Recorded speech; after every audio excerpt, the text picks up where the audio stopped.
بسم اللہ الرحمن الرحیم۔ وضو میں زخم کے متعلق کچھ ضروری مسائل ہے، اس کا جاننا بہت ضروری ہے۔ پہلا مسئلہ یہ ہے کہ انسان کے وجود پر ایک زخم لگا ہو جس کے اندر کیڑا پڑا ہو، اور اس زخم سے وہ کیڑا نکل جائے یا کان میں سے وہ نکل جائے۔ اسی طرح بدن پر وہ جو گوشت ہے، جو زخم ہے، اس سے وہ گوشت گر جائے لیکن خون نہیں نکلا ہو، تو اس صورت میں اس شخص کی وضو نہیں ٹوٹتی۔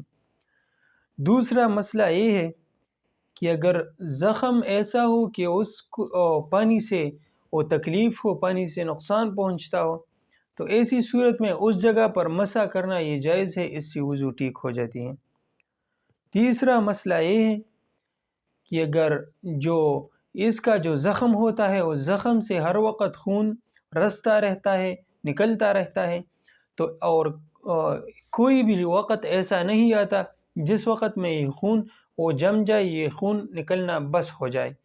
ایسی صورت میں اس کے لیے ایک بار وضو کر کے اس ٹائم کی جو نمازیں ہے وہ اسے ادا کر سکتا ہے۔ مثلا عصر کے وقت یہ وضو کرے تو عصر سے لے کر مغرب تک یہ اس سے تمام عبادات کر سکتا ہے، یہ اس سے تمام نمازیں پڑھ سکتا ہے۔ البتہ جب مغرب کا وقت آ جائے تو مغرب کے وقت یہ دوبارہ وضو اپنی تازہ کر لے۔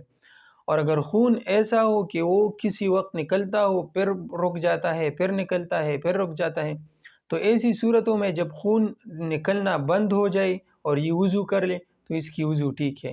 لیکن اگر اب دوبارہ وہ خون پھر سے نکلنا شروع ہو جائے تو ایسی صورت میں اس کی وضو ٹوٹ جاتی ہے، اب دوبارہ یہ وضو کرے گا۔